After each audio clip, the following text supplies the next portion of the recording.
ancient and wise man. Yeah. And the director film with the same BPM they decide. For example, there is a scene with You know, you hear all these kind of sounds, but... Hey guys, welcome back to another Hunchback React, and we're here back with Alessio. hello. Alessio did some very, very cool tracks for our trailer albums, but also worked on some incredibly movies like Batman v Superman, Beauty and the Beast, and one in particular, Toy Story, Lightyear as well. Maybe a question to you. Do you, because maybe I'm already kind of spoiling it, that we are going to react to Toy Story, but it doesn't matter. It's always about like your imagination of your childhood, right? Like you're playing with your toys and stuff. Do you, your love for music and composition, did it start early on? Where was your origin from making worlds in music? Oh, the first time I hear Take My Breath Away from Freddie Mercury Oh yeah? and Queen, they understand the love of the music. Then about the film scoring, it was Morricone, of course. Okay. So I crashed into the Wild West movie. It struck you in the heart and you said, this is what I need to explore more in life. This is what I want to be, yeah, exactly. That's interesting. So maybe a good question as well is, how do you keep that childlike imagination alive? You know, it's what you want to do about your life. You want to do that? Okay, do that. Do it.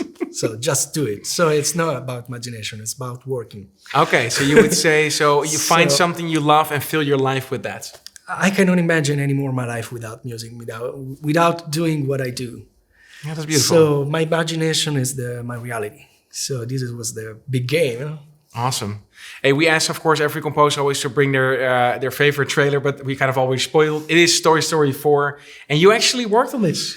Yes, this is the magic, right? Yeah, when you dream, you know, when you watch the first Toy Story, you know, I was a kind of a young guy and was not a kid, but I was a young guy that I loved these characters. And after 6-7 years, I found myself in the studio recording music for Toy Story. That's insane. Crazy. It was insane. Yeah. That's so cool. I understand. Like, I think the whole reason we have a game company and a music company is also mainly because of Pixar. Seeing Toy Story for the first time, this whole 3D animation, we were like, wow, this is possible. We want it as well. Yeah, exactly. So that's cool. Let's dive into Toy Story 4 and then we will share a little bit more later on what we think of it. Yeah. Everyone, Bonnie made a friend in class. Oh, Come on. she's already making friends. No, The colors are Literally already made a new addictive. friend. I want you to meet The fork. Forky. Forky, it's brilliant. Did you see the idea? It's brilliant. Yes, yeah, I know. It was really good. Forky is People the love most this important character. toy to Bonnie My right niece now. has We all have to Forky make of her sure own. nothing happens to him. Woody, we have a situation. Here we go. Think about the kids that build this stuff by their Beautiful. own. Makes it accessible to everybody. Brilliant. We've got to get Forky. Affirmative. The lighting of this was extremely good. Why am I alive? You're Bonnie's toy. Look at the photography. You are going Yeah. to help create The happy picture memories is that amazing. will last for the rest of her life. Yeah, I think. Huh? Oh. What? Okay. I love this movie. Come on. I think the whole concept and the setup of the story and the narrative was great. We can't stay. Yes, you can. Boys. I know these from Goosebumps. Yeah, it's No? incredible. The action. Are they No from time to that? explain. Come with Yeah. me. We need to get back to our kid. Aw, Sheriff Woody, you always coming to the There is rescue. everything inside Bonnie this needs movie. Forky. From Yeah. love to Who needs action a to kid's suspense. room when To you this can very have emotional them? Pixar feeling. Wow. It's Woody, brilliant. Look. aren't we going to Bonnie? We have to find them. What do we do, Buzz? What would Woody do? Jump out of a moving vehicle. I got separated, of course. Gotta go, you gotta go. I remember. Bunny. You know, you've handled this lost toy life better than I could. These Open your characters, eyes, they are Woody. really There's plenty of engraved kids into out my there. brain. Sometimes change Part of can my be good. You childhood. can't teach this old toy Yeah, new yeah, tricks. yeah. Polly Pockets, Surprise. I think even they introduced it in this one. We're going home, Forky. Kind of the hero of the game. Bonnie, I'm coming. On my way, Woody! I really imagined my toys to be alive. I still sometimes think that some of the fluffy toys are moving or not. kids lose their toys every day. I was made to help It's a a dream. child. No, I don't your remember favorite being toy this is hard. Woody, Start to talk somebody's to you. whispering in your ear. It's just the imagination that you have. Everything's gonna be okay. But then again, if you can imagine it in a way, it is real. What was your favorite toy? Oh, it was Quasimodo. Quasimodo. I had a Quasimodo toy. Beautiful. It was my plush Quasimodo. I was always carrying with me, so everything from Disney, and I think I have seen a lot of Disney all my childhood. And then Pixar was, I think, first loose from Disney, but grew up with Toy Story as well. That's nice. But it's amazing that you actually worked on this. Can you tell me a little bit more about what your role was in Toy Story 4? Yeah, the same. I was assistant for orchestration. Yeah. And but this time I was deeply inside the orchestration. So, and it was amazing because the music was made. Can I say that it's something that maybe no one knows? So. Oh, I don't know. Is it a scoop? It's a scoop. It's a scoop. Got a scoop here. So be ready, guys, over there, right? So you have to know that the composer, the director work together. I don't talk about Randy Newman who makes the soundtrack. I talk about the music. No, the soundscape, the landscape. Yeah. All the music was made with a BPM, and the director film with the same BPM they decide. For example, there is a scene where they run away. It's between 182, 175, 170, but everything in the score. Oh, wow. So when the composer have to put the music on, he already have the time code. Oh, that's nice. The the frames were already kind of attached to the BPM. Exactly. So when the orchestra recorded, when we made the recording of the orchestra, they made it with a green screen.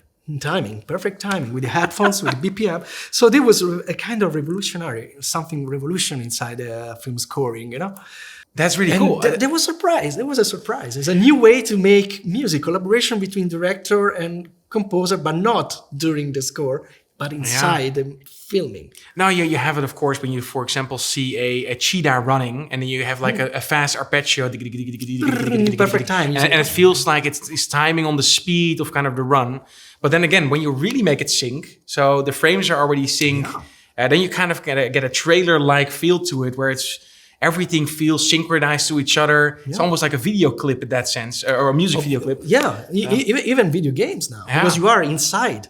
You know, that's cool. Film scoring is going to change, but we can talk about that if you talk about film scoring. I don't want to bore about that. So yeah, let's do that. Is it brilliant?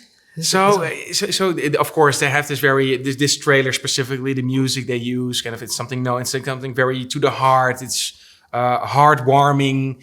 I think it's the complete right fit, right? It's just you can't go wrong with doing something I like cry. this. For the movie itself, I cry. Man, I don't know how Pixar does it, but and some people say I think this one came out, and I said I'm going to the cinema, and I'm not sure if this was an IMAX or not. And people said, "You're going to Toy Story." I said, "Yeah, isn't that for kids?" People said, and said, "No way, no way." No, sure, it's also for kids. This is the magic of Pixar. But I think they speak to such a wide audience, and I think this is especially like some moments. I won't spoil it completely, but man, that's heartbreaking for a grown-up man. It breaks my heart there, and then I'm biting like my lip there a little bit to keep strong. But then again, like, what does it matter? Like, so let it flow. Yeah. No, but everything works. Even the choice of the character. For example, Keanu Reeves with a bike. Yeah.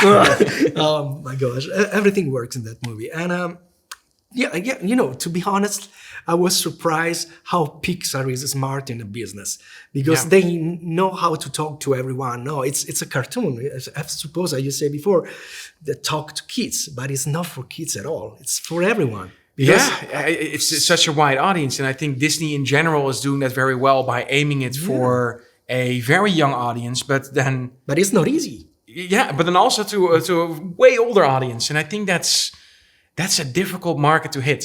Yeah. They always have like this demographic is like, oh, it's just people under 18, or it's people. Oh no, this is the 35 plussers. Yeah, but they speak to so many people. Yeah, they have to take care about the balance, because if too horror is not for kids, if it's too for kids, you say, that seems difficult. I think there is a lot of work. And when you work on something like this, sound-wise, music-wise, are you also taking that in consideration? Yes, of course. Because the music is exactly, if you see the composer, Randy Newman, Randy Newman was one of the big, and he can do every kind of music you want. Yeah. So just when you have a composer like him, of course, you can do anything you want. So it can be for kids, it can be for the ancient and wise man. Yeah. So, you know, the production, it's smart. And when you do music for that, and when you work with the music in the sound or music department, you see how cool it is to work for that kind of specific kind of music. Batman and Superman, no? Yeah, the team was pretty different.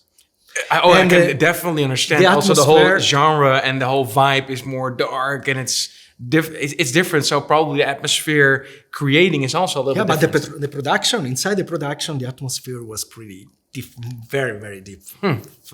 In Pixar, you are happy. But yeah, of course. But then when you look at, or when you listen to Toy Story 4, I don't particularly would say this is such a childlike soundtrack at all. You cannot say that. So sometimes it can be a little bit more outspoken-ish, like the Mickey Mouse cartoon, you know, like every little movie makes you know, you hear all these kind of sounds. But sometimes they kind of have like a little wing to that. But I think it's a rather mature soundtrack. You know, if you go deep in the recording, it was fun because when we do film scoring and you record the music, you know, you put microphone in the section. You know, section for first violin, second violin. I don't know what about it, but it's interesting.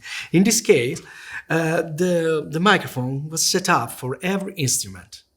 So the mix control so the sound was rich. So when you do something like that, you aim exactly for people who know how to listen the quality of music. So this is Pixar. Pixar have to take care quality of everything. And I think that Toy Story 4 is masterpiece of the Pixar production. I would agree with that. Even like I think I saw a video about how they did lighting differently with reflections. Kind of a similar thing that we did with ray tracing, or maybe they actually did ray tracing with this one. What we did with our game, Deliver Us the Moon, and the reflections and the kind of the step up animation. It's kind of this whole learning process. So when I was a child, I saw, of course, Toy Story 1, and now I see Toy Story 4. Technology is kind of raised. The way we do music is being different. So it's almost, if you watch 1 till 4, you also get educated by the way we tell stories, we make music, and we use kind of animation. So it's really part of, it's almost a lesson if you see it that way. Totally is a lesson in everything, because it's a lesson of life too, because the story say a lot. I don't know, man. I'm so glad to share this. Man, this movie with you. It's amazing that you worked on something like this. And I was lucky. I was very lucky. You know. That's cool. I think we will definitely do a deeper dive with you in one of our podcasts, and then and ask a little bit like how this whole road went. Like, how did you end up here? Like, how did you start out, and kind of what struggles you had in the meanwhile, and where you were living at the time. Because you have been living in Los Angeles, Boston, now in the Netherlands. Italy, so you have been all over the place, man. Yeah, definitely. Very good. Well, thanks for bringing Toy Story. It's close to the heart of mine. So, and also yours. Thank you for sharing with the audience. It's an honor to sit to somebody who worked actually on it. So it's great work, man. And let me say thank you to Hunchback and you for trusting me and giving me the chance to share my experience. It was great. Definitely. Thank you so much. Oh, dankjewel. Thank you. Oh well, guys, if you like these reactions, make sure to leave your suggestion down below in the comments. If you want some other movie trailers or game trailers, we're also gonna do more of these composers explain series where we explain more into details about kind of our very geeky and nerdy job into music composition or in an audio department. Yeah. If you want to support the channel and want to see more of these videos, make sure to subscribe. For now, thanks for watching and see you next time. Hey there, I appreciate you watching the video. If you like this one, check out this video or that video. And if you want to support the channel, make sure to click on top of my head on the logo and subscribe to the channel.